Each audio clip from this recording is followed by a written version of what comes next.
안녕하세요. 이행래입니다. 이제 1, 2월 수학 교육론에 대해서 이제 우리가 수업을 시작을 할 건데, 기본적으로, 그 수업에 대해서 얘기를 하고 진행을 하도록 하겠습니다. 자, 이번에는 이제 우리가 신론을 가지고 이제 수업을 할 겁니다. 1월, 2월. 1월, 2월은 신론을 가지고 얘기를 할 건데,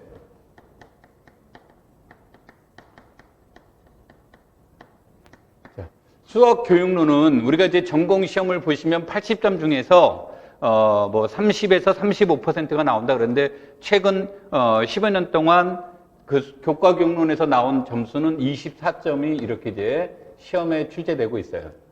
자, 그런데 이 수학 교육론은 이제 매년 조금씩 다르겠지만 대체로 이제 우리가 꼭 봐야 될 것 중에 하나가 수학 교육학 신론입니다. 올해도 여기서 시험 문제가 많이 나왔죠.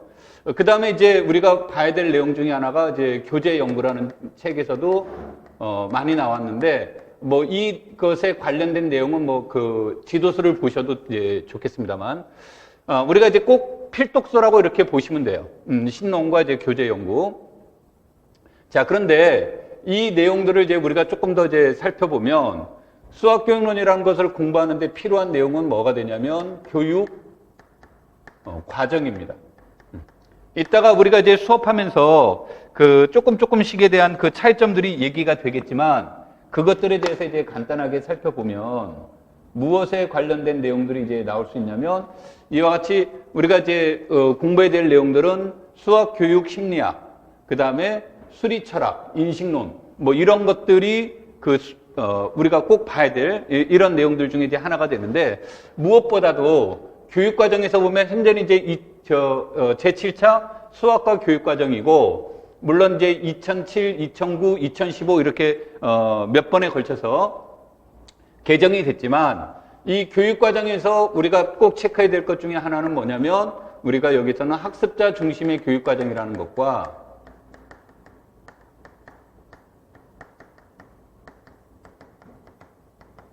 그 다음에 두 번째로 우리가 여기서 체크해야 될 것 중에 하나가 원래는 이제 최초 7차 교육과정이 이제 개정됐을 때는 수학과는 단계형 수준별 교육과정이었는데 2007 개정 교육과정부터 단계형이라는 말이 이제 사라졌습니다. 그래서 이제 우리가 수준별 교육을 요구를 하는데 이 수준별 교육을 위한 교재를 구성하기 위해서 세 가지 원리를 여기에서 요구를 합니다. 그래서 일종의 이제 철학적 입장이라고 이제 보시면 되는데 이 세 가지 원리가 어떤 거냐면 점진적 수학화의 원리, 그 다음에 이제 두 번째가 역사 발생적 원리, 세 번째가 구성주의 원리예요. 그런데 이제 이것을 제시했을 때는 교육과정 평가원에서 제시한 것이 아니라 교육개발원에서 이제 제시했던 내용인데 이때 구성주의 원리를 얘기하면서 뭐라는 말이 이제 보충해서 들어가냐면 내용적으로는 구성주의 원리지만 본질적으로 본다면 사회적 구성주의 원리를 따른다라고 이렇게 주장을 하고 있어요. 자, 이 내용이 그러면은 뭐 이 두 가지로만 본다면 이 두 가지 내용은 누구의 이론과 유사합니까? 프로이덴탈의 이제 이론과 관련성이 있죠. 그래서 여러분들이 이 교육 과정에서 근본적으로 가져야 될 내용이 이제 이와 같은 내용들은 뭐 매년 이제 출제가 된다라고 이렇게 보시면 되는 거고요. 뭐 올해도 나왔고 작년에도 나왔고 재작년에도 나오고 그래서 이런 데서는 이제 여러 개의 문제들이 출제가 되는 것이고. 자, 그래서 우리가 이제 교육과정이라는 것은 이제 철학적인 입장도 우리가 한 번쯤 이제 고민해 볼 수 있고요. 그 다음에 이제 우리가 여기에서 본다면 심리학적인 입장이에요. 이따 우리가 이제 자세히 들어가서, 보시면 되겠지만,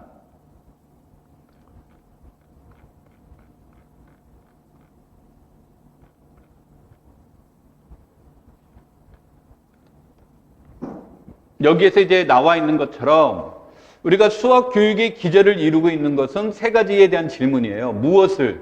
그래서 이제 이것이 수학과에 관련된 내용이 되는 거고, 어떻게라고 하는 것은 방법론적인 내용인데 이것은 심리학적인 측면이 얘기가 돼요. 그 다음에 왜라는 것은 이제 여기에서는 다른 것을 설명하기 위해서 나왔지만 이 부분은 바로 철학적 입장이 됩니다.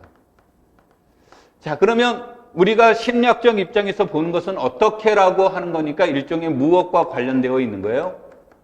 방법론적인 것이 되는 거죠. 방법론적인 것이 되는데 이 심리학적인 입장에서 우리가 이제 살펴보는 것들은 어떤 관점에서 이제 살펴봐야 되는 거냐면 학습자들의 인지 수준, 그 다음에 우리가 수학에서 나오는 수학적인 수준, 이런 것들 사이의 관련성, 그 다음에 심리학자들이 가지고 있는 어떤 자기만의 고유한 이론, 이런 것들과의 차이점에 의해서 뭐 절대적인 기준을 가지고 있는 건 아닙니다.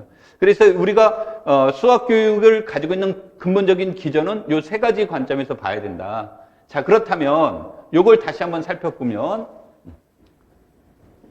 앞으로 올라가서 이제 우리가 얘기했던 내용으로 이제 다시 가서 볼게요.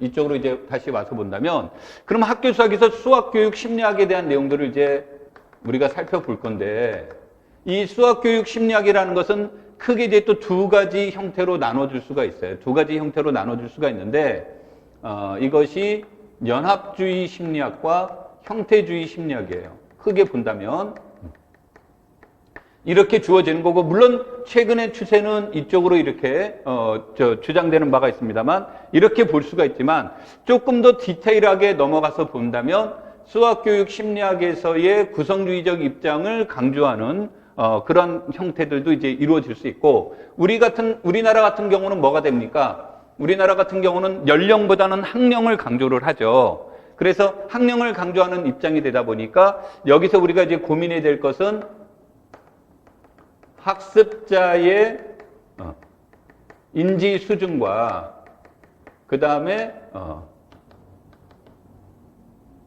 수학 내용의 학습 내용의 수준을 비교해 볼 필요가 있다는 얘기예요.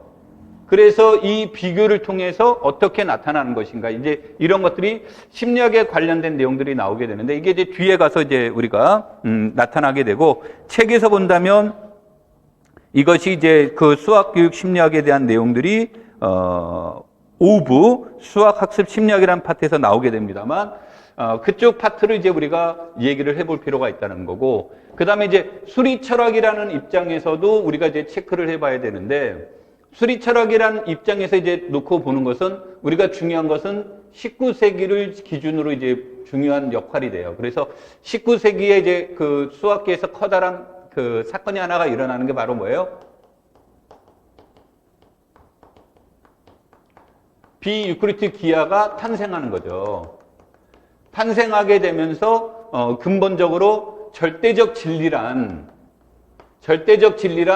존재하는가 존재하지 않는가라는 파로 이렇게 이제 나누어진다. 그래서 이제 우리가 절대주의 수리철학과 오류주의 수리철학으로 이제 이 분파가 되는 형태가 나타납니다. 그래서 우리가 절대주의 수리철학적 입장도 이제 중요하지만, 이제 오류주의에서 얘기하는 라카토스의 중경험주의라든지 사회적 구성주의 같은 경우가 이제 하나의 중요한 이슈가 되는 거고, 그래서 그런 관점에서 수리철학을 이제 우리가 접근해 보는 것도 이제 하나의 형태가 됩니다.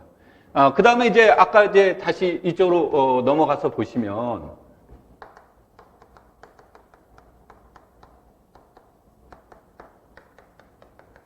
우리가 또 하나 중요하게 봐야 될 것 중에 하나가 교수학습 방법론이라는 거예요. 근데 이제 이 교수학습 방법론에서 이제 우리가 체크를 해 봐야 되는데, 이것에서 얘기했던 것들처럼 우리가 2000년 이후에는 공식적으로 수학사는 교사임용 시험에서 빠져 있습니다만, 우리가 역사 발생적 측면이라는 거 있고, 올해 같은 경우는 이 문제가 두 문제나 나왔어요. 그래서 교수학습 방법상에 있어서 무엇에 대한 내용이 되냐면 역사적인 측면과 발생적 측면을 고려한 것. 그 다음에 이제 아까 학습이라는 것은 어떻게 학습할 것인가라는 측면에서 이제 심리학적인 입장이 당연히 들어가야 되겠지만, 역사적 발생적 측면에서 이것들을 봐야 될 것이고, 그 다음에 이런 것들에 대한 내용을 보면, 아까 우리가 최초의 7철 교육과정은 단계형 수준별 교육과정인데 2007년 이후에 단계형이 생략됐다라고 얘기를 했죠. 그럼 수학과가 단계형을 한 이유는 어디에 있습니까? 라고 한다면 수학과의 가장 다른 과와 가장 두드러진 특징 중에 하나는 바로 위계성이에요. 그래서 역사적 발생적인 것들도 중요하지만 이제 위계적인 측면도 우리가 체크를 해봐야 될 필요가 있고, 그 다음에 또 하나는 이제 무엇에 대한 그것들을 얘기를 하는 거냐면 바로 수월성이라는 측면에서 체크를 해봐야 돼요. 그러니까 우리가 역사적 발생적 측면을과 거꾸로 돌아가면서 수업하고 있는 대표적인 것들이 우리가 이제 무엇을 줄 수 있냐면 이것에 위배돼서 하는 내용이 바로 미분과 적분에 대한 그 순서 문제, 그 다음에 지수 로그 문제, 이런 것들은 실질적으로 역사적 발생과는 순서가 뒤바뀌어져 있습니다. 뒤바뀌어져 있는데 왜 이렇게 뒤바뀌어져 있느냐라는 것을 고려해 봐야 되는데, 그게 바로 이제 아까 이제 심리적인 측면들도 있고 그 다음에 교육의 수월성적인 측면들도 있습니다. 그래서 이런 것들을 여러분들이 이제 공부하시면서 하나씩 체크를 해 봐야 되는 거고요. 그 다음에 또 하나는 교육과정이 변화되는 거죠. 교육과정이 변화되다 보니까 이제 우리가 그 최근에 나타나는 것은 과거의 시험에서는 한 5년, 10년 이전에서의 시험 문제는 주로 뭐가 되냐면 교육과정이 변화가 되면 변화되는 이유를 물어보는 시험 문제가 나왔고, 그 다음에 변화된 내용이 무엇인지를 물어보는 게 이제 주로 나왔는데, 최근에 이제 우리는 2018년 이후에 2015 개정교육과정을 본격적으로 적용하고 있는 거기 때문에 적용하는 시점에서 본다면 이제 바뀐 것이 왜 어떻게 바뀌었습니까가 아니라 바뀐 내용이라든지 아니면 구체적으로 어떻게 학습하는 것이 좋은지에 대한 내용들을, 과거에는 그냥 이렇게 던지는 식의 질문이 있었다면 지금은 그런 식의 질문도 들어가지만 교육과정과 연계시켜서 질문 던진다는 게 많다는 거예요. 그래서 여러분들이 공부하실 때 교육과정에서 나와 있는 내용들, 특히 이제 교수학습 방법상의 유의사항이라든지 평가 방법상의 유의사항이라든지 이런 것들을 여러분들이 이제 고려하면서 공부를 하셔야 되고, 이런 것들은 어떤 책보다도 제일 좋은 건 교육과정에서 제시한 내용이기 때문에 이런 건 암기에 더 가깝습니다. 그러니까 이건 철학적인 입장도 심리적인 입장도 아니라 그냥 암기예요. 그래서 여러분들이 그런 것을 이해하는 게 좋습니다. 이때는 암기를 그냥 암기하는 게 좋습니다. 이거를 자꾸 내가 수학이라는 것을 이해를 통해서 암기를 해야지 이렇게 보시면 안 되고, 이거는 그 순서적인 문제라든지 내용적인 문제라든지 이런 것이 정해져 있는 겁니다. 그러니까 우리들의 이해와는 반대되는 내용이 나올 수도 있는 거예요. 자기의 철학과도 반대되는 내용이 나올 수도 있고, 그렇기 때문에 이 문제들은 여러분들이 반드시 암기를 하시는 것이 중요합니다. 자, 그래서 오늘은 아마 자료가 많은 이유 중에 하나가 교육과정에 대한 내용들을 자료로 이 내용들을 자료로 제공을 한 겁니다. 그러니까 이거는 교육과정에서 나온 내용들을 모두 다 수업한다라고 생각하시면 안 되고 이제 자료 제공이라고 이렇게 보시면 되겠고요. 그 다음에 이제 우리가 수업은 그래서 어떻게 할 겁니까? 라고 얘기를 하면, 그래서 진행 방법을 이제 우리가 여기서 체크를 해보면, 여기서 우리가 신론이라는 내용들을 분석해 볼 수도 있고, 그 다음에 여기서 나와 있는 이론을 해설하는 것들도 나오게 될 겁니다. 그래서 이러한 것들이 이루어진 이후에 우리가 기출문제를 다룰 겁니다. 그래서 기출문제를 통해서 우리가 신론이라는 내용들을 이제 다시 한번 체크를 해봐야 될 필요가 있고, 그 다음에 여러분들이 그 기출문제를 보시면 그 수학 교육론이라든지 이런 이론들이 최신 이론이라고 해서 우리가 최근에 나와 발표된 이론들이 시험에 나옵니다. 이런 차원의 내용이 아닙니다. 대체로 최소 5년이나 10년 이전부터 꾸준히 논의되었던 내용들 중에서 이런 것들을 이론화시켜주는 과정이 거쳐서 시험에 나오는 거예요.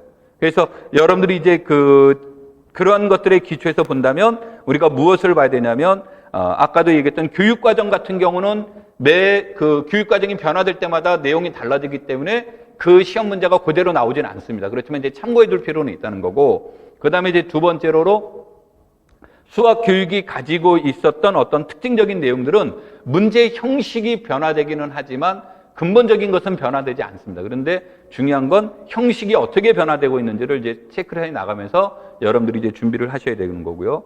그 다음에 여기에서 서술형이라고 해서 여러분들이 그 서술형을 갖다 문장으로 쭉 만드는 것들도 중요하지만 자기의 생각을 어떻게 간결하게 정리해서 전달할 것인가에 초점을 두면서 여러분들이 학습하시면 좋을 겁니다. 그래서 그렇게 이제 보시면 되겠고요. 자, 그 다음에 이제 수업할 때 유의사항 중에 하나는 뭐냐면, 이 신론이란 책이 계속 개정이 되고 있어요. 개정이 되는데 큰 그림은 변하지 않는데 이렇게 그 페이지가 약간 뭐 그 나하고 여러분하고 페이지 위치가 다를 수 있고요. 뭐 30페이지, 40페이지가 아니라 1페이지, 2페이지 정도 앞뒤가 다를 수 있고요. 그런 형태들이 있다 보니까 여러분들한테 얘기할 때 내가 여러분에게 전달되는 페이지의 번호, 페이지하고 여러분들이 가지고 있는 책의 페이지는 다를 수 있고요.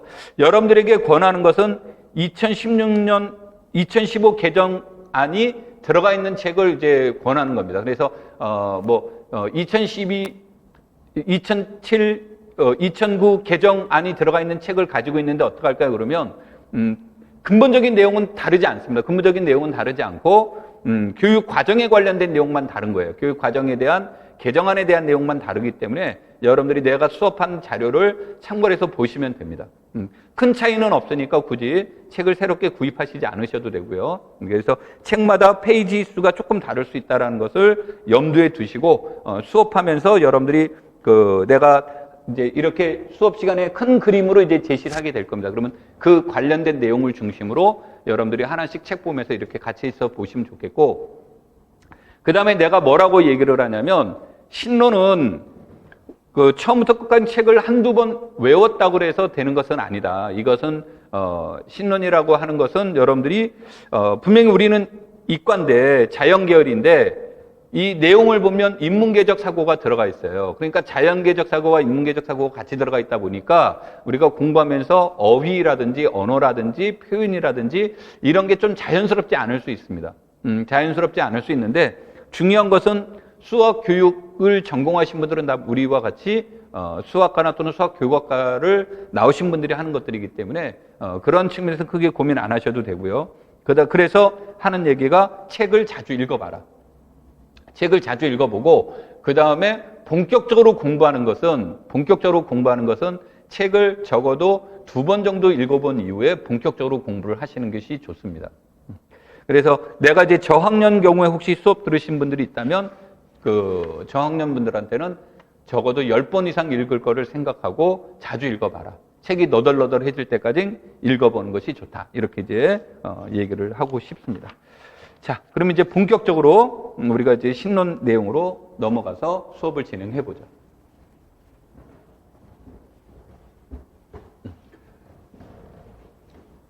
자, 처음 나온 내용들은 여러분들이 그냥 참고로 이렇게 이런 거구나 정도로 이해하시면서 이제 보시면 좋겠습니다. 자, 그래서 수학 교육의 학문적 성격. 그래서 이제 수학 교육의 주요 목적은 수학의 교수학습 을 개선하는 데 있다. 이제 그러면서 학교 수학이라고 하는 것들에 대한 내용을 보시면 순수 수학과 학교 수학으로 이렇게 이제 나누게 되죠. 그러면 이제 우리가 공부하면서 학문으로서의 수학과 학교 수학이 일반적으로 무엇하지는 않겠습니까? 동일하지는 않겠죠. 동일하지 않고 학문으로서의 수학은 점점 뭐가 됩니까? 추상화되어 있고 형식화되어 있죠. 그러면서 난이도가 기호라든지 이런 것들이 어렵다 보니까 학생들이 배우고 교사가 가르치는 수학으로의 전환이 필요로 하기 때문에 여기에서 이 전환이 필요로 하다. 이것에 대한 전환이 필요로 하는데 우리는 이것을 무엇이라고 얘기합니까? 교수학적 변환이라고 하는 거죠. 이 교수학적 변환이 이루어지는데 이때는 이제 이 교수학적 변환이 이루어지는 데는 우리가 철학적인 입장도 중요할 수 있고 심리학적인 입장도 중요할 수 있고 역사적 발생적인 것도 중요할 수도 있고 그 다음에 여기에 들어가는데 아주 이 내용들 중에 중요한 것은 바로 뭐예요? 전문가인데 일종의 수학자입니다. 그래서 이제 우리가 주어졌을 때 예를 들어서 연속이라는 내용이 주어진다. 그러면 연속이라는 것을 학교 수학에서 가르치는 것이 중요합니까? 중요하지 않겠습니까? 라고 한다면 이 전문가적 입장에서 수학을 공부하는데 아주 매우 중요한 거기 때문에 연속이라는 것은 가르쳐야 됩니다. 라고 이렇게 얘기를 해줄 수 있겠죠? 그러면 연속이라는 것을 가르쳐야 되는데 연속이라는 것을 가르치기 위해서는 그러면 우리가 지금 해석하기도 나오는 입실현 델타법으로는 설명하기가 매우 곤란한 거죠. 그래서 이런 것으로 내용이면서 이제 하향화 시킨다든지 직관적이라든지 이런 형태를 통해서 얘기를 해 나가는 겁니다. 그래서 이제 우리가 여기에서 교수학적 변환이라는 데다 초점을 두고 접근해 나가는 거고, 교수학적 변환이 일어나다 보면 여기에서 이제 나타날 수 있는 것은 본질적인 내용이, 학문으로서의 수학의 본질적인 내용이 이것으로 전환하는 과정에서 훼손될 수도 있고 훼손되지 않을 수도 있고, 그 다음에 아까도 얘기했지만 추상화와 형식화가 극단적으로 이루어져 있는 내용들 중에서 직관적인 것으로 넘어오다 보면 우리가 본질은 변하지 않았지만 전달상의 오류가 발생될 수도 있는 거죠. 그래서 이런 것으로부터 이제 발생될 수 있는 여러 가지 오류들이 이제 발생될 수 있습니다. 그래서 이런 오류들이 나오는데, 일반적으로 뭐가 나오냐면 오류가 발생될 수 있는 줄 알면서도 불구하고 진행하는 방법이 있고, 가능하면 오류를 줄이기 위한 방법들이 여기서 이제 다양하게 제시가 됩니다. 그래서 여러분한테 우리가 공부하면서 체크를 해야 될 것 중에 하나는 여기와 여기에서 본질이 훼손되는지 아닌지를 알기 위해서는 이 둘의 무엇에 대해서 인식하고 있어야 됩니까? 어떠한 차이점을 가지고 있는지 이런 것들을 인식해야 되겠죠. 근데 대표적으로 이것이 가장 큰 문제가 되는 것은 우리가 전공으로 본다면 해석학 영역이 가장 많은 이제 차이가 나타나게 됩니다. 그래서 해석학하고 중등학교 문제와 연관시키면서 여러분들이 보시면 공부하는 데 이제 도움이 될 거고요. 두 번째로는 이 오류가 발생됐으니까 이 오류를 개선해 나가야 되겠죠. 그러면은 이렇게 개선해 나가는 데는 어떻게 개선해 나갈 것이 있느냐라는 이런 문제들이 발생이 되는 겁니다. 그러면은 이것을 얘기를 하는데 어떻게 개선해 나갈 것인가, 이런 것들을 발생하기 위해서는 오류의 원인을 분석해 보는 것도 중요하죠. 오류의 원인은 어디에서 나타났었는지를 이제 체크해 볼 수가 있는 거고, 그 다음에 어떻게 할 수 있냐, 어떻게 개선할 것이냐라는 방법론적인 얘기가 나오는데, 이 방법론적인 얘기들은 무엇과 관련되어 있다고 그랬습니까? 아까 심리학적 측면과 관련성이 높다 그랬죠? 심리학적 측면과 관련성도 높지만 요즘에 이제 이렇게 개선되어 나가는 것 중에 하나가 바로 우리가 아까 말한 19세기 이후에 나타난 오류주의 수리 철학이 여기서 많이 대두가 돼요. 그래서 라카토스의 중경험주의라든지 그 다음에 사회적 구성주의라든지 이와 같은 오류주의를 중심으로 해서 이것이 개선되어 나가는 것에 대한입니다. 그래서 이런 것들에 대한 것은 좀 디테일하게 여러분들이 이제 접근해 볼 수가 있는 거고요. 그 다음에 이제 또 하나는 무엇이 나올 수도 있냐면, 이것이 이제 아까도 말한 위계적 또는 학생들의 인지 수준, 이런 것들과도 연관되어 있을 수도 있습니다. 그래서 그런 것들을 이제 여러분들이 여기서 염두에 두면서 체크를 해 나가야 되는 거예요. 그럼 공부하실 때 우리는 이제 하는 내용들은 신론은 하나 단편적인 내용으로 접근해 나가지만, 실제로는 교사임용 시험은 단편적인 내용이 한 30%다라고 한다면 70% 정도는 이것들이 혼재되어 있는 겁니다. 이제 전체를 다 배웠다라는 것을 전제로 하는 거기 때문에. 그래서 여러분들이 이런 것들을 보셔야 되는데, 이런 것은 한 번 봤더니 딱 머릿속에 꽂히는 경우도 있지만 보통 한 번, 두 번 공부해서 잘 와닿지 않을 때가 있고요. 그 다음에 또 하나는 유의점은 뭐냐면, 이것을 보는 것은 아까도 얘기했지만 오류의 원인을 분석하는 데 있어서 분석하는 것은 학자들마다 다를 수 있고 관점에 따라 다를 수도 있어요. 그래서 똑같은 오류를 놓고도 어떤 사람은 A라는 방법을 제시하는 사람이 있고 어떤 사람은 B라는 방법을 제시하는 사람이 있고 어떤 사람은 C라는 방법을 제시하는 경우가 있어요. 그런데 이때 보통 A, B, C를 나누는 기준이 학자마다 이 사람들의 철학이 달라서 그런 경우도 있고, 또 하나는 뭐가 되는 거냐면 자기가 지금 강조하고 싶은 파트가 있어요. 그 파트를 가지고 설명하려다 보니까 그 파트가 이렇게 이제 대두돼서 나타나는 경우가 있습니다. 그래서 여러분들이 이런 것을 보실 때 원인 같은 경우들을 먼저 다양한 관점으로 접근해 보시는 게 좋고, 그래서 여기에서는 절대적인 방법으로 이 방법은 오류의 원인은 절대적으로 이거다라고 규정되어 있으면 안 되고 열린 마인드로 그런 것을 다양성을 인정을 하고 상황에 맞춰서 지금 이 상황이 어떤 상황인 거에 맞춰서 여러분들이 이 파트를 보시는 것이 좋겠습니다. 자, 그래서 이제 이 교수학적 변환에서 나타날 수 있는 거고, 그러면 이 교수학적 변환은 아까도 얘기를 했듯이 전문가만 들어가는 게 아니죠. 전문가들도 들어가지만 아까도 여기에 대한 내용에서는 심리학적인 관점, 그 다음에 수학교육학자 뭐 이런 사람들의 다양한 의견들을 가지고 얘기해 나가는 겁니다. 요건 이제 또 그때 가서 다시 이제 우리가 교수학적 변환이라는 관점으로 넘어가서 이제 보는 거죠. 그 다음에 이제 두 번째로는 학교 수학이라는 것은 이게 학교 수학은 무엇에 따라 달라지기도 하냐면 시대에 따라 달라지기도 해요. 그러니까 시대에 따라 달라지라는 것은 이 사회상이 어떤 사회냐에 따라서 달라진다는 거죠. 뭐 작년에도 이런 것에 관련된 문제가 출제가 됐었지만 이런 것은 그 사회가 가지고 있는 사회 추구상, 이런 것에 추구하는 어떤 목적, 이런 것에 따라 달라지기도 합니다. 그러면서 우리가 나타난 것들 중에 하나가 뭐가 돼요? 수학계는 유클리드의 시대를 쭉 지배를 받다가 이것에 대한 문제 제기를 해 나가는 것은 역사적으로 르네상스에서 한번 이제 문제 제기가 얘기가 돼요. 그래서 그 르네상스가 이루어지면서 유클리드식 교육에 대한 탈피를 시도를 하는데 결국은 이제 실질적으로는 성공하지 못합니다. 이제 그런 것들이 이제 이루어지다가 그 다음에 이제 또 하나가 이루어지는 것은 산업혁명이에요. 산업혁명이 이루어지면서 또 이와 같은 것들에 대한 내용들이 바꾸게지고 그러면서 이제 우리가 산업혁명 시대를 넘어가고 그 다음에 근대화,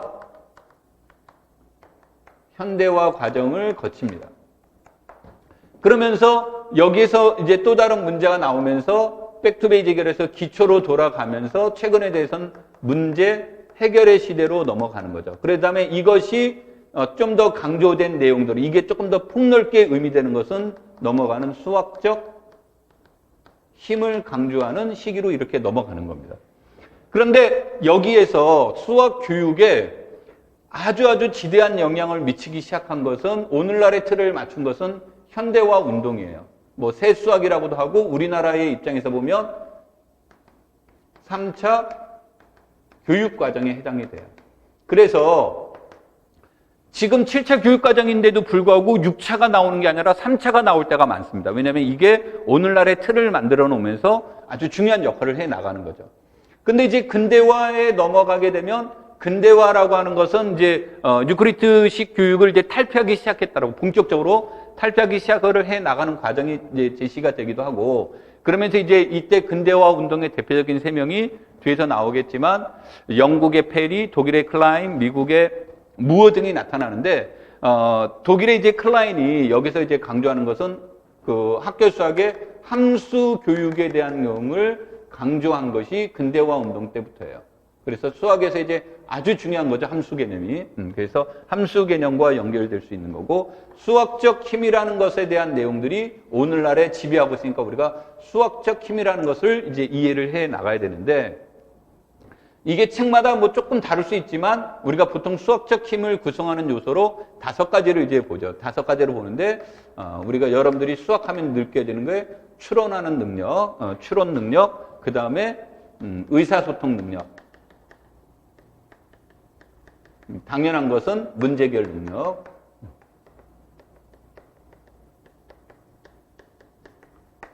이런 것들이 되고 여기에 개념과 개념 또는 영역과 영역 또는 과목과 과목의 연결성을 강조하는 연결 능력. 이런 것들과 그 다음에 이것이 이제 우리가 그 인지적 측면을 강조를 했다면 정의적 측면인 수학적 태도 이런 것들이 이제 수학적 힘을 구성하는 5가지 요소가 되는 겁니다. 그래서 이런 관점, 시대적 관점에 따라 학교 수학이 어떻게 변화되고 있는지 이런 것들도 우리가 관심을 가져야 되는데 아까도 얘기했듯이 많은 것들이 이제 현대화 운동, 그 다음에 오늘날의 수학적 힘 이런 것들과 연계되는 과정이 되는 거고 하나는 이제 우리가 우리나라 같은 경우는 기초를 강조한 것이 4차 교육과정이고 그 다음에 문제해결 능력을 강조하기 시작한 것은 5차 교육과정 때부터 됩니다. 그러면서 이제 뭐 이때 그 시대가 변화되면서 정보화를 강조를 하는 것들이 이제 나타나기 시작하기는 합니다만, 이런 것들이 흐름이 어떻게 흘러가고 있는지 시대적 관점에 따라서 이것을 지도하는 내용도 바뀌어질 수 있다. 그러니까 전문가적인 입장은 뭐 이게 수학의 큰 틀이기 때문에 뭐 변하지 않습니다. 그건 잘 변하지 않는데 시대에 따라서 달라지기도 하고 또 하나는 아까도 있지만 우리가 7차 교육과정에서 얘기했던 내용들 중에서 하나가 여기에서는 또 하나는 이제 강조되는 것이 시대와도 관련되어 있을 수 있지만 역사적 측면과 발생적 측면을 강조하는 겁니다. 이런 것에 따라서 학교 수학으로 전환되는 내용들을 여러분들이 공부하시면서 체크할 필요가 있습니다. 자, 그 다음에 이제 심리학적 측면에서 이제 우리가 이제 볼 수가 있는데, 아까 여기에서 이제 수학사라고 하는 것은 역사적 발생 순서를 얘기를 이제 단순히 해 나가는 거라고 한다면, 심리학적 측면에서 보는 것은 아까도 얘기했듯이만 여기에서는 학습자의 인지 수준과 그 다음에 학습 수준, 이것을 맞춰서 이것을 연구하는 거예요. 그러니까 학생들의 인지 수준에 맞는 학습 내용을 결정해야 되겠죠. 그래서 인지 수준과 학습 수준을 고려해서 어떻게 교수 학습할 것인가. 이것이 심리학의 핵심 이론이에요. 자, 그러니까 인지 수준과 학습 수준을 해석하는 것에 따라서 교수 학습 방법이 당연히 이제 달라지겠죠. 그래서 이런 것들이 이제 어떻게 달라지는지, 이런 것들을 이제 보는데, 이제 보통 이런 것을 책에서는,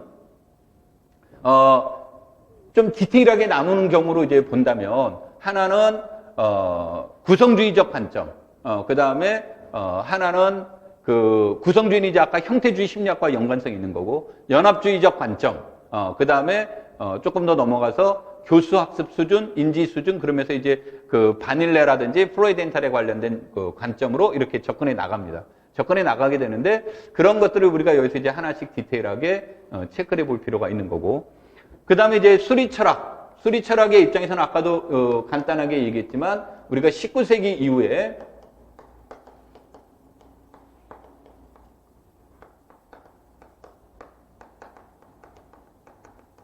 비유크리트 기하가 탄생하게 됐다 그랬죠. 탄생하면서 우리가 절대주의 수리 철학과 오류주의 수리 철학으로 나타날 수 있습니다. 이 절대주의 수리 철학이란 절대적 진리란 존재한다라는 입장이고, 오류주의는 절대적 진리는 존재하지 않는다라는 입장이 되는데, 이 오류주의는 이제 포포의 오류주의와 헤겔의 변증법이 아주 중요한 이슈가 됩니다. 그런데 이제 이것에 대한 내용들이 중요한 이슈가 되는데, 이러한 오류주의에 대한 정반합의 관점에서 이제 그 변증법적 사고가 넘어가는데, 이때 정반합, 반에서 합으로 넘어가는 과정, 반에서 합으로 넘어가는 과정에 따라서 우리가 그 라카토스의 이론이냐, 아니면 사회적 구성주의의 이론이냐, 이렇게 이제 우리가 체크를 해볼 수가 있겠습니다. 그래서 그런 관점에서 수리 철학을 이제 살펴보면 되는 거고요. 그 다음에 이제 또 하나는 아까도 이제 이 태도독 사고하고도 이제 관련됐지만, 우리가 과거에는 교육이라는 것이 일종의 이제 주입식 지도였단 말이에요. 주입식 지도라고 한다면, 오늘날의 이제 학교 수학에서는 강조하는 것이 뭐냐면, 비판적 사고 능력을, 그러니까 여기에서 비판적 사고 능력을 이제 강조하기 시작을 합니다. 비판적 사고 능력을 강조하기 시작되는데, 그 비판적 사고 능력을 강조하려면 절대주의보다는 오류주의죠. 그래서 요즘에 이제 우리가 강조하는 것 중에 하나가 오류주의, 또 토론식 수업, 이런 것들이 이제 하나가 강조가 됩니다. 그래서 요것에서 우리가 강조되는 것 중에 하나가 수학교육에서 비판적 사고 능력을 강조하는 거고요. 그 다음에 이제 우리가 이제 하는 게 창의 융합에 대한 내용들이 나오죠. 창의 융합의 문제들이 이제 이런 것과 연계돼서 이제 얘기가 됩니다. 그래서 여러분들이 이제 공부하시면서 이런 것들을 우리가 이제 앞으로 공부를 해봐야 되겠다. 디테일하게. 이런 것들이 이제 1, 2월에 공부해야 될 내용들이다. 이렇게 이제 보시면 됩니다. 자, 그래서, 혹시 노트 필기가 안 되신 분은 이 부분을 잠깐 캡처를 해 두십시오.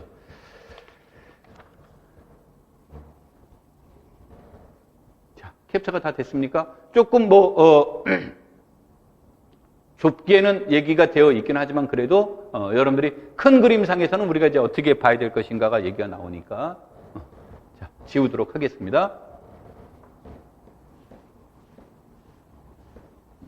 여러분들이 수업을 들으시다가 요즘은 이제 우리가 시대가 좋아졌잖아요. 그렇죠? 그러니까 나는 이제 전자기기에 매우 약합니다만 여러분들이 이제 이거를 나오다가 필기하시는 것은 이제 그 나중에 수업을 들으실 때는 수업에 집중하는 게 좋으니까 노트 필기에 너무 연연해 하시지 말고 필요한 게 있으면 캡처를 해 두시는 게 좋고 지금은 이제 우리가 비대면이기 때문에 직강이 안 되고 있습니다만 직강을 하게 되면 이제 여러분들이 수업 시간에 이거를 놓쳤다 그러면 거기에 쫓아가시지 말고 필기하려고 하시지 말고 휴대폰으로 사진을 찍어서 여러분들이 공부하시는데 이용을 하면 되겠습니다.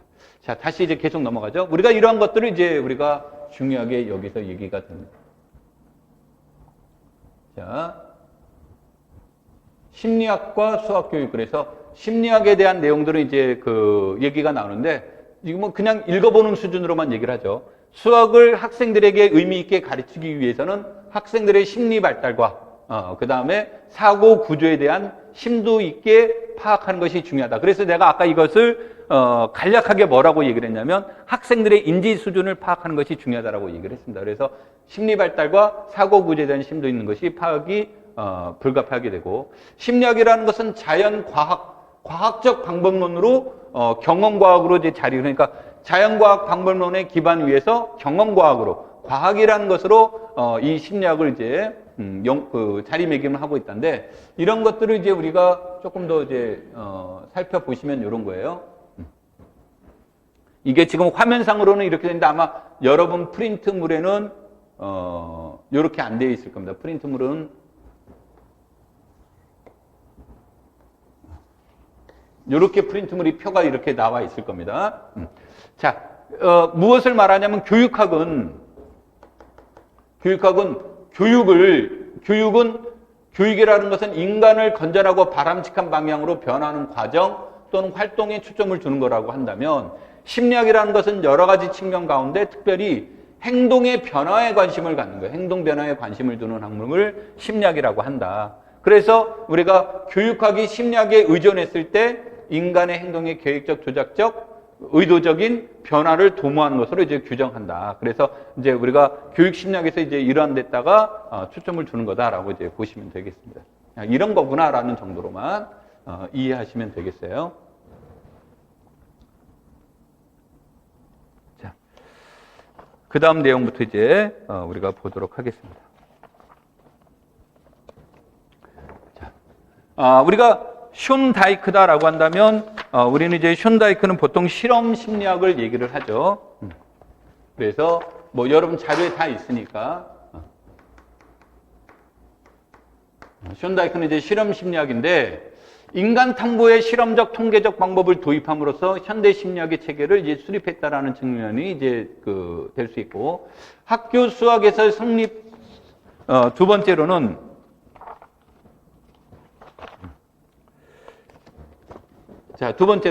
학교 수학의 성립 기반을 제공해 주던 학습의 전이, 그러니까 아까 이제 학습의 일반 전이, 책에 있는 대로 하죠. 그러니까 내가 과거와 이제 다른 점이 무엇입니까라고 한다면 우리가 이제 이것이 발달되면서 이런 거죠. 교사가 학생에게 일반적으로 이렇게 이제 전이시키는 거에 이게 이제 교육이라고 본 거예요, 과거에는. 그러면서 오늘날은 이것도 중요하지만 상호 관계로 이제 보는 거죠. 상호 관계로 보는 거니까 단지 일반적인 이제 전달에 대한 문제점들은 이제 요즘 이제 자꾸 제기가 되고 저걸 어떻게 개선할 것이냐라는 것은 학자들마다 이제 달라질 수 있습니다. 다시 보죠. 학교 수학의 성립 기반을 제공해 주던 일반 전이를 부정함으로써 수학 교육자의 큰 반발을 일으켰다. 이로 인해 심리학자와 수학교자의 대립을 가져오는 계기가 됐다. 자, 그럼에도 불구하고 수학교육 전문가들은 자신의 연구를 과학적인 것으로 보이기 위해서 편리하고도 안전한 행동주의 연구 방법을 차용해 왔다라는 것에서 이제 이런 반발도 있었지만 이런 것에 대한 내용들을 이제 얘기를 해 나가고 그 다음에 1950년대를 넘어서면서 연습과 훈련에 의한 연습과 훈련에 의한 행동주의 연구 경향이 쇠퇴하기 시작을 했다.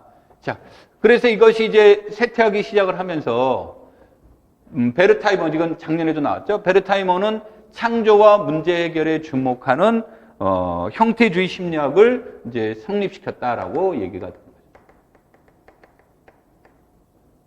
자, 비고치키는 이제 우리가 사회적 구성주의와 연계시키고 그 다음에 스캐폴딩 뭐 이런 것들 이런 것들과 이제 그 근접 발달 영역이라든지 이런 것과 이제 연결이 되는데 사고와 무엇의 언어와의 관계를 이제 강조하기 시작하는 거죠. 그래서 이 언어에 대한 내용들이 이제 그 심리학적 입장에서 이제 강조되기 시작하고요. 뭐 대표적으로 뭐 그 브루너의 EIS 이론이라든지 이런 경우들은 언어에 대한 절대적인 강조를 얘기하고 있습니다. 자, 여기에서는 그냥 나열이다라고만 이제 인식하시면 됩니다. 자, 심리학이 수학 교육에 이제 미친 긍정적인 측면과 부정적인 측면으로 이렇게 나눠볼 수 있는데, 수학 교육의 연구 방법론을 제공해줬다라는 측면에서 긍정적이고, 학문적 정체성 확보에 도움이 됐다는 측면도 긍정적이고, 그 다음에 수학 교수 학습 이론의 형성에 많은 기여를 했다는 측면에서는 긍정적인 것이 있다.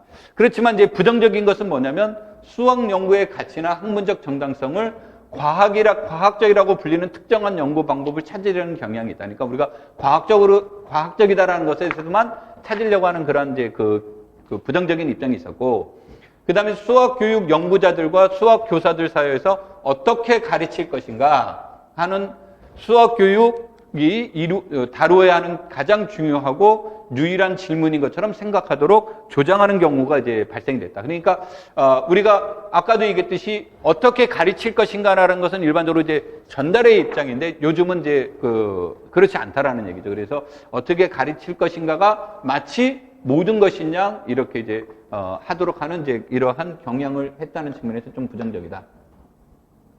그래서 우리가 수학 교육학은 수학을 잘 가르치기 위한 방법론 정도로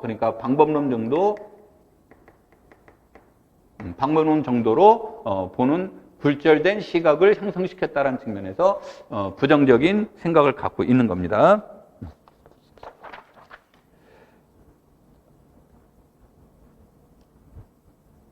그 다음에 수학과 수학교육. 클라인은 뭐 현대 수학교육의 아버지라고도 뭐 얘기한다 그랬는데, 여기에서는 이제 우리가 클라인, 페리, 무어, 이 세 사람을 일명 우리가 뭐라고 얘기합니까? 근대화 운동을 이제 주도했던 사람이고, 자, 클라인 하면 이제 여러분들이 그 함수적 사고의 가치를 이제 굉장히 중요시 여겨서 이것을 학교 교육에 이제 도입한 이제 대표적인 사람이 되는 거죠. 그 다음에 이제 페리는 새로운 교수 요목을 개발하면서 보다 직관적이고 실험에 기초한 접근법을 강조를 한 겁니다.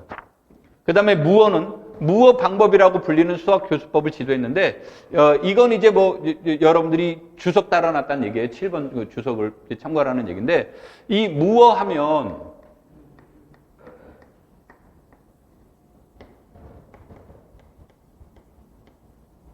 물론 무어는 근대화, 브루너는 현대화죠. 시대적 입장도 좀 차이가 있고요. 자, 이런 형태로 이제 얘기가 될 수 있는데, 무어와 브루너 하면 이 둘의 공통적인 언어로 우리가 얘기되는 것 중에 하나가 바로 뭐예요? 발견학습입니다. 발견학습으로 이제 공통점을 이제 우리가 찾아볼 수가 있는데, 무어는 우리가 순수 발견학습이라고 얘기를 하는 거고,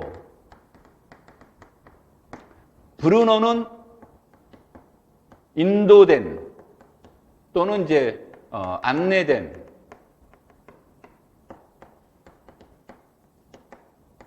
발견학습이라는 측면에서 차이가 있겠죠.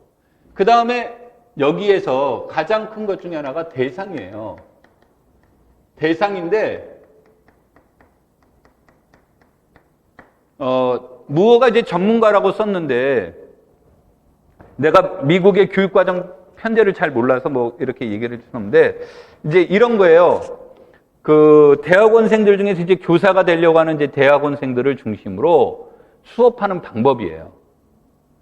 그러니까 일종의 이제 전문가 집단과 관련성이 있죠. 그러니까 수학 교사를 중심으로 한 수학 교사를, 예비 수학 교사를 중심으로 한 수업인 거고, 그 다음에 브루너는 누구예요? 아동이죠. 뭐 유초등 학생을 대상으로 하는 거예요. 그래서 이게 순수 발견 학습이라는 말이 이제 나온 건데, 예를 든다면 이겁니다. 우리가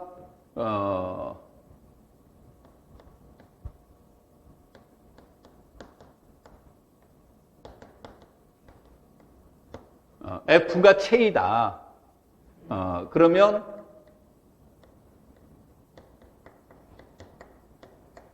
얘는 곱셈군이 되죠.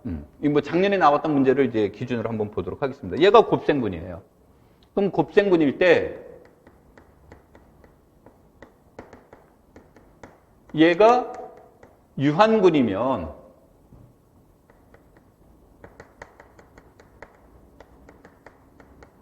H는 순환군이다가 이제 그 이론이에요. 그러면 이렇게 문제를 제시를 하고 교사가 뭐가 되냐면 교수가 자, 이 문제 증명해 볼 사람 하고 이제 얘기해 보는 거예요. 그러면은 뭐 철수가 나와서 예를 들어서 증명을 했다. 그럼 철수가 증명하는 과정이 증명이 성공적으로 이루어질 수도 있고 실패할 수도 있겠죠. 그러면 실패를 하는 경우가 이제 주어지게 된다면 또 다른 학생들에게 권하고 하면서 학생들이 나와서 이것을 증명하면서 증명을 완성해 나가는 방법이에요. 그래서 그런 것을 이제 발견했다라고 하는 것이 여기서 말하는 일종의 무어 방법입니다. 그게 이제 순수 발견 학습과 연관되어 있습니다. 그래서 수학 교수법을 이제 지도를 했다라는 것이 형태가 되는 거고, 이건 뭐 순수 수학과 연관되어 있는 겁니다. 그래서 발견 학습이긴 하지만 브루너가 제시하는 방법과는 이제 다르고요. 브루너에 이제 안내된 인도된 발견 학습은 우리가 심리학 파트 할 때 나오니까 그때 이제 자세히 비교하도록 하죠. 자, 그다음에 뭐 이거는 이제 내가 학교 다닐 때는 포항가래 뭐 이렇게 읽었고 또 뭐 그랬는데 뭐 여기서 책에서는 퐁가래라고 나왔으니까 퐁가래라고 얘기를 하죠. 이제 나는 아마 말하면서 나도 모르게 푸앙가래라는 말로 아마 많이 쓰게 될 겁니다. 그래서 푸앙가래는 자신의 수학적 창조의 경험을 토대로 증명은 기본적인 논리에 의해서 진행된 데나 발명은 직관으로 이루어진다. 그래서 하면서 직관과 통찰에 많은 관심이 주어져야 된다라고 이제 주장을 했던가 하면, 아다마르는 창조의 과정에 어떤 특성이 있는지를 알아보는 연구에 이제 수행을 했다라고 이렇게 얘기가 되는데, 이게 폴리아에 대한 관련된 논문을 쓴 사람들 보면 퐁카레, 아다마르가 이제 폴리아에 많은 영향을 줬다 뭐 이런 얘기들도 있습니다. 우리가 보통 폴리아에 영향을 준 것을 두 명을 딱 집어서 얘기를 한다면, 우리가 교육적 측면과 방법론적 측면에서는 데카르트의 방법, 그 다음에 교육적 측면에서는 소크라테스의 삼파법에 영향을 받았다라고 얘기를 하지만, 그 두 사람의 영향을 받은 게 이제 포앙카레, 아다마르, 여러 사람들이 이제 영향을 받은 거죠. 기타, 폴리아, 프로이덴탈, 페퍼트 등도 수학교육자로서 수학교육에 영향을 주었다라고 하는데, 이 페퍼트가 내가 이제 잘 몰라서 그런지 모르겠는데, 이게 90년대 후반, 2000년대 초반에서는 우리나라 책도 나왔고, 우리나라에서 이제 로고에 관련된 내용들에 관련된 책도 나왔고, 그 다음에, 연구 논문들도 이렇게 활발하게 이루어졌는데, 최근에는 논문들을 보면 요것에 대한 활발성은 좀 많이 떨어집니다. 그런데 폴리아, 프로이덴탈 같은 경우는 뭐 지금도 우리나라의 교육과정에 많은 영향을 주고 있죠. 이것을 이제 소개하는 것은 우리가 이런 데 관심을 가져야 됩니다라고 얘기를 해 나가는 겁니다.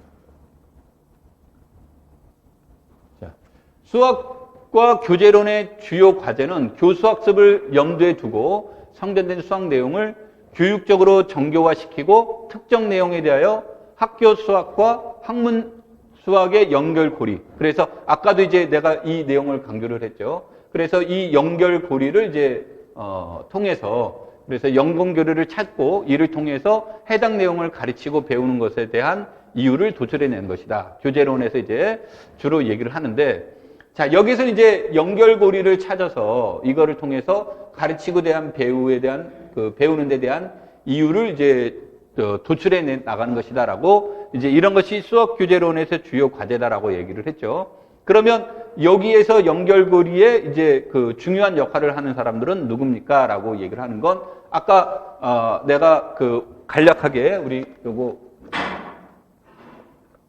요 그림 가지고 OT 할 때 내가 얘기를 했기 때문에 디테일함은 여기서 얘기하지 않고요. 자, 그래서 크게 이제 연결고리를 찾는데 중요한 것은 첫 번째로는 수학자. 그래서 수학자라는 것은 수학 교육을 이끄는 기준을 이제 제공해 준다. 기준을 제공해 준다고 해서 예를 든다면 실수체의 완비성. 그래서 우리가 이제 실수체에 대한 완비성 그러면 완비성 공리를 얘기를 하는데 이게 이제 실수체에 대한 완비성은 해석학을 정통한 학자가 봤을 때 이게 이제 중등학교라든지 이런 데 전체 내용에서 중요한 개념인지 아닌지를 이제 판단을 하는 거죠. 그래서 중요한 개념이라고 한다면 의미 있게 가르칠 수 있는 방법을 이제 제공을 해주는 것이 이제 수학자의 몫이라고 할 수가 있는 겁니다. 자, 그 다음에 수학적 사고 방법을 구체화하여 보여주는 것이다. 이런 것들이 이제 우리가 수학자가 이런 아까 말한 여기서 연결고리를 찾는 데 중요한 역할을 하는 것을 얘기하는 겁니다. 자, 그 다음에 수학 교육학이라고 하는 것은 종합적인 측면이 있어요. 그래서 수학이라고 하는 것은 학문적 입장과 교육적 입장 이렇게 이제 두 가지를 이제 우리가 크게 볼 수가 있는데, 그래서 학문적 입장에서 수학이라는 내용학에 이제 초점을 두는 거고, 응용학문이라고 하는 것은 수학이라는 내용을 가르치는 지식과 그 다음에 기술을 제공하는 교육학이라는 것으로 이제 접근해 나가는 겁니다. 그래서 수학 교육이라는 것은 단순하게 수학만을 전달해주는 그런 내용은 아니다. 이제 조금 더 폭넓게 얘기가 이루어져 있어야 된다라는 얘기를 해 나가는 겁니다. 자, 뭐 이런 것들이다. 수학 탐구 대상. 그래서 수학 교육에 대한 탐구 대상은 메타적 측면. 그래서 우리가 메타적이라고 하는 것은 우리가 뭐 주석에 다루는 것처럼 수학의 수학 내용 자체에 관한 뭐 측면 또는 수학의 형성, 발달, 가치 이런 것과도 관련되어 있는 거고, 또 이런 것을 대한 어떤 평가, 반성 이런 것들 가지고 굉장히 폭넓은 의미를 얘기를 하는 겁니다. 학문으로서의 수학 이런 것을 교육적 측면에서 학습자에게 학습자의 학습과 연결시켜주는 것이 우리가 수학 교육에서의 해야 될 내용입니다. 그래서 이렇게 화살표 방향으로 어떻게 잘 갈 것인가라는 것에 대해서 우리가 이제 고민해 보는 거죠. 그래서 수학 교육학의 정의는 기초학문과 응용학문의 결합, 학제적인 접근에 의한 종합적 학문, 그리고 수학 학습의 지도를 개선하기 위한 실천 지향적 학문이라는 세 가지 특징으로 정리될 수 있다.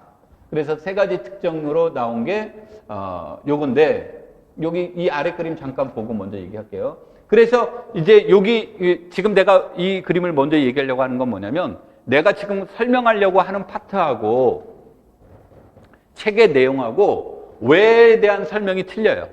왜에 대한 설명이 틀린데 내가 신론에서 왜라는 설명이 틀렸다라는 말을 수업하려고 하는 게 아니라 넓은 의미에서 우리가 왜라는 입장을 생각하려고 하는 거예요. 넓은 의미에서. 그 다음에 또 뭐 우리가 신론에서 나와 있는 내용은 신론에서 나와 있는 대로 이제 보도록 하겠습니다. 자, 다시 이쪽으로 이제 넘어가서 보죠. 그래서 수학 교육의 기저를 이룬 세 가지 질문이 무엇을, 그래서 이것이 수학에 대한 학습 내용과 관련되어 있는 겁니다. 그래서 수학에 대한 학습 내용과 관련되어 있는 거고, 그 다음에 어떻게, 이것은 일종의 방법론이죠. 어떻게라는 것은 방법론으로 심리학적 측면과 관련되어 있습니다. 그 다음에 왜, 이런 것들에 대한 내용들을 우리는 여기에서 철학적 입장과 연관됩니다. 그래서 우리가 수리 철학과 수학 심리학의 차이점은 뭡니까? 그러면 여기서는 어떻게, how를 얘기를 한다면 철학적 입장은 why를 얘기를 하는 겁니다. 그래서 여러분들이 이제 이러한 것들에 대한 것을 어떻게 할 것이냐라는 것은 아까도 얘기했듯이 이런 부분들은 우리가 뒤에서 책에서 다시 나오니까 그러면서 어떻게 달라지는지 저자마다 어떻게 생각하는지 그것에 따라 달라지는 거니까 여러분들이 그때 다시 한번 체크하도록 하죠. 여기에서는 우리가 수학 교육학의 기저를 이루는 것은 세 개다. 무엇을, 어떻게, 왜 이런 것들이 되는 거고 이런 것을 이제 여기에서 교육적 측면에서 이제 얘기를 해보고 있는 겁니다. 그래서 자 지금부터의 내용은 이제 신론에 나와 있는 내용을 중심으로 보도록 하겠습니다. 자 그래서 신론에서 이제 제시하는 내용은 뭐냐면 이것에 대한 그 내용이 요 그림이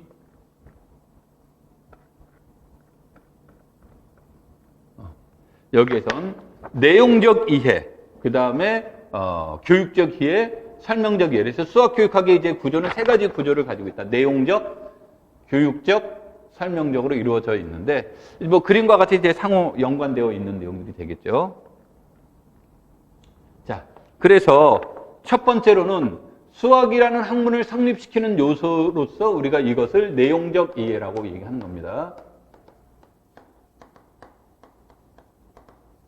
그래서 내용적 이해라는 것은 수학이라는 학문을 성립시키는 요소로서 수학 그 자체에 대한 내용적 이해를 얘기하는 겁니다. 자, 그 다음에 이제 두 번째로는 설명적 이해인데, 수학에 관한 내용이라고 할 수 있는 설명적 이해로 수학의 역사, 그 다음에 수학 인식론, 수학의 발달, 사회 문화적 배경, 수학적 사고의 성장 등을 포괄하는 종합적인 이해가 이제 설명적 이해가 되는 겁니다. 이 부분은 수학을 왜 가르쳐야 하며, 아까 이제 왜라는 말을 내가 그 철학적 입장으로 이제 접근한다 그랬는데, 여기에서는, 그 수학의 역사, 수학 인식론, 수학의 발달의 사회 문화적 배경, 수학적 사고의 성장 등을 이제 의미하는 거죠. 그래서 종합적인 의미를 얘기하는데 이 부분은 수학을 왜 가르쳐야 되며 어떤 내용을 교육적 목적으로 선정할 것이며 어떤 원리에 의해서 조직할 것인가를 결정하는 데서 매우 중요한 기초를 제공한다. 그래서 여기에서는 이것이 설명적 이해라는 것은 이러한 것을 결정하는데 왜 가르쳐야 되고 어떤 내용을 교육적 목적으로 어떤 내용을 선정할 것이며 어떤 원리로 조직할 것인가 이런 것들의 중요한 기초를 제공해 주는 것이 이제 설명적 이해다라고 이제 얘기를 하는 거죠. 그러니까 왜 이런 걸 하는 거야라고 설명해 줄 수 있는 것이 되겠죠. 자, 그 다음에 이제 마지막으로 그 교육적 이해로 이제 볼 수가 있습니다. 그래서 교육적 이해는 수학을 가르치는 행위에 논리적으로 연결되는 내용을 얘기를 해줄 수 있습니다. 자, 그래서 이 내용들을 이제 여기에서 아까 얘기를 보면 이게 이제 내용적 이해와 아까 그림에서 본다면 이것이 내용적 이해와 관계가 있고 왜 어떻게 이것이 이제 교육적인 것에 가깝다라고 한다면 이것은 이제 설명적인 것에 가까운 거죠. 이런 것들이 이제 관련되어 있는데 아까도 얘기했듯이 이제 수학, 심리학, 철학 이렇게 이제 우리가 큰 그림에서 보면 이제 그렇다라고 보시면 되겠습니다.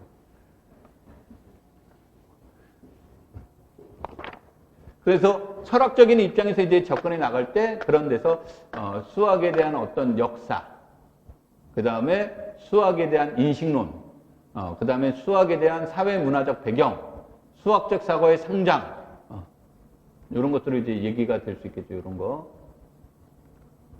이런 것들을 이제 포괄하는 종합적인 것이 설명적 이해다라고 보시면 되겠습니다. 그래서 이런 것들을 이제 다시 보시면 그러면은 아까 이제 내용적 이해라고 하는 것은 수학과 관련돼 있다고 그랬죠?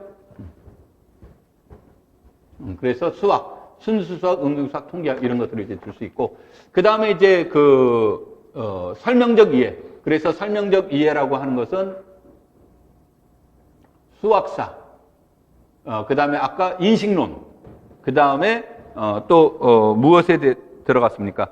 그 사회적 배경, 그 다음에 사고, 뭐 이런 것과 관련되어 있다고 그랬죠. 여기 그림이 지금 잠깐만요. 그림이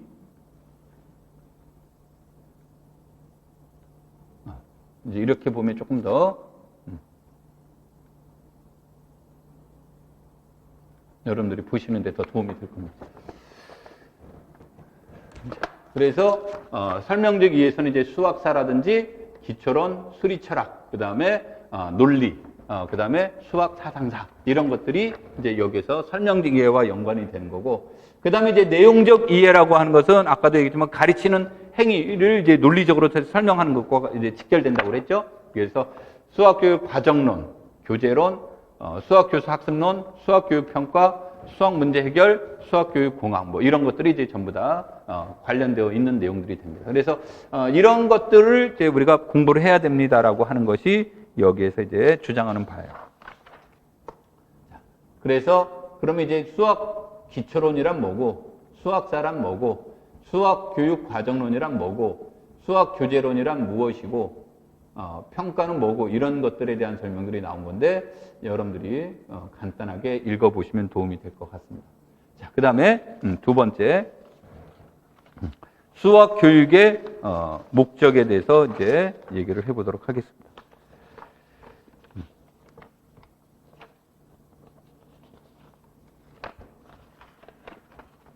이거는 이제 여러분들이 교재를 보시면 더 도움이 될 것 같아서 여러분들이 교재와 함께 보시면 되겠습니다. 교재에서는 어디에 이제 나와 있냐면 그 2장 후반부 2절 수학 교육의 목적이라는 데서 이제 이 내용과 지금 이제 1절은 수학 교육의 필요성, 2절은 수학 교육의 목적 이렇게 이제 나와 있는데, 자, 요 내용들을 이제 뭐 여기서 간단하게 이제 살펴보죠. 자, 먼저 필요성. 그래서 필요성들은 이렇게 좋은 말들이 쭉 나오는데, 이 NCTM 얘기는 여러분들이 뭐 최근에 시험에는 안 나왔지만 NCTM 얘기들은 여러분들이 관심 있게 이제 보시는 게 좋습니다. 우리가 이제 NCTM에 많은 영향을 받습니다. NCTM은 21세기 자유민주주의 체제 하에 정보산업사회로 살아갈 학생들에게 요구되는 수학적 소양, 수학적 힘. 아까 이제 우리가 수학적 힘이라는 내용 이제 5가지 구성 요소를 얘기를 했죠.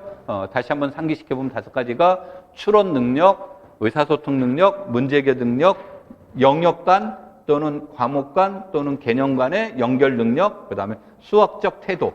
이런 내용들을 이제 5가지로 내가 얘기를 했죠. 그래서 여기에서 학생들에게 요구되는 수학적 소양과 수학적 힘을 기르기 위해서 수학 교육이 필요하다고 보고 있다. 그래서 NCTM은 수학 학습의 목표로 수학의 가치를 알고, 그래서 학습 목표로 수학에 대한 가치를 알고, 그 다음에 두 번째 수학하는 자신의 능력을 확신하고, 세 번째는 수학적으로 문제를 해결할 수 있으며, 네 번째로 수학적으로 의사소통할 수 있고, 다섯 번째로 수학적으로 추론할 수 있어야 된다. 이런 내용들이 이제 나오는 거죠. 그래서 여기에서 대한 그 내용들을 이제 보시면 이게 추론 능력, 요게 의사소통 능력, 문제 해결 능력 이런 것들을 얘기를 하는 거죠. 그 다음에 수학에 대한 가치를 알고 자신의 능력을 확신하면 이런 것은 수학적 태도, 이제 정의적인 측면과 연결이 되는 겁니다. 자, 그래서 이런 것들이 이제 우리가 수학적 힘의 이제 대표적인 구성 요소이자 NCTM이 학습 목표로 하는 5가지입니다. 이런 것들은 기억해 두는 게 좋습니다. 이런 것들은 기억해 두는 게 좋은 게, 최근 이제 기입형 문제에서 이제 넌지시 이제 질문을 던질 수 있습니다. 그래서 다시 한번 읽어보죠. 수학의 학습 목표로 5가지를 이제 제시를 했습니다. 수학의 가치를 알고, 그 다음에 자신의 능력을 확신하고, 세 번째는 수학적으로 문제를 해결할 수 있고, 네 번째는 수학적으로 의사소통할 수 있고, 다섯 번째로는 수학적으로 추론할 수 있어야 된다. 이 5가지를 수학적 힘 또는 NCTM의 학습 목표로 삼고 있다. 그래서 5가지들은 여러분들이 꼭 기억해 두세요.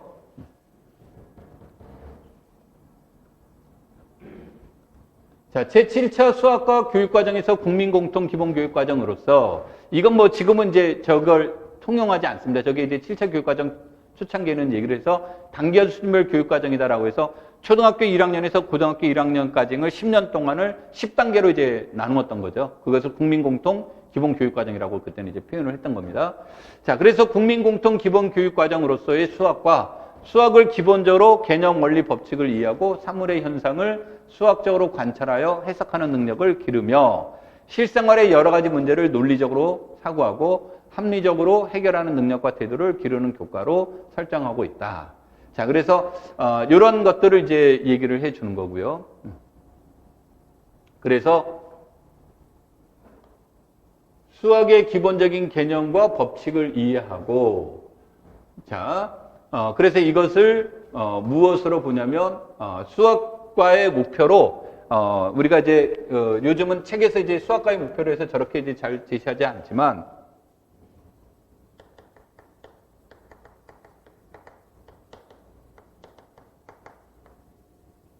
크게 인지적 영역과 정의적 영역으로 이렇게 나옵니다. 자, 그 다음에 인지적인 요소는 지식과 이해, 그 다음에 여기선 기능과 적용, 그 다음에 여기서는 태도를 뜻하는 겁니다. 자, 저런 것들을 이제 얘기를 해 나가는 건데, 여기에서 보시면 수학의 기본적인 개념 법칙을 이해하고, 이게 이제 지식과 이해에 해당이 되는 거예요. 이게. 그 다음에 사물의 현상을 수학적으로 관찰하여 해석하는 능력을 기르며, 사물의 현상을 수학적으로 관찰하고 해석하는 능력을 기르며, 요게 이제 저기서 말하는 기술과 적용이에요. 그래서 이런 것들이 이제 기능과 적용으로 이제 보는 거고, 그 다음에 여러 가지 그 문제를 논리적으로 사고하고 합리적으로 해결하는 능력과 태도를 기른다. 이렇게 이제 제시되어 있는 데가 바로 수학적 태도에 해당이 돼서 여기까지는 인지적인 측면이고 여기는 이제 정의적인 측면이다. 이렇게 얘기를 해서 과거에는 이런 내용들을 무엇으로 이제 얘기를 하냐면 그 수학과의 목표, 그러니까 이제 이런 거예요. 교육 목표, 그러면 교육 목표에서 영어과의 교육 목표, 뭐 과학과의 교육 목표, 수학과의 교육 목표, 이렇게 목표들이 나오는 것이 이제 나오면 그 목표를 얘기하는 겁니다. 그래서 수학과의 목표는 이제 이렇게 이제 설정을 해줘서 과거에는 이런 표현을 이 그림으로 설명을 했어요. 이 그림으로 수학과의 목표는 인지적인 영역과 정의적인 영역으로 나오는데 요즘 이제 이 표현으로 안 쓰고 이렇게 표현을 안 쓰고 이 표현은 그냥 이렇게 글로 적용을 한 겁니다. 그래서 지식과 이해, 기능과 적용, 그 다음에 수학적 태도 이렇게 이제 보실 수 있습니다. 자, 또한 수량 관계나 도형에 관한 수학적 개념의 이해, 논리적 사고력, 합리적 사고 능력과 태도는 과학을 비롯한 대부분의 교과들이 성공적인 학습을 위해 필요로 하므로 수학은 다른 교과의 효율적인 학습의 기초가 되는 교과라고 기술하고 있다. 그래서 이것은 이제 수학이라는 것 자체가 목적이 되기도 하고 하나는 다른 것을 위한 하나의 수단으로도 이렇게 활용이 되기도 합니다. 그 다음에 이제 여러분 요거는 잘못된 거예요. 요거는 지워버리십시오. 수학과의 목적. 요거는 페이지가 완전 잘못되어 있으니까. 수학과의 목적. 그래서 여기다 프린트물이 없는 게 우리가 2절 수학교육의 목적은 이제 교재를 통해서 수업을 진행하도록 하겠습니다. 자, 조금만 쉬었다가 계속 진행하죠.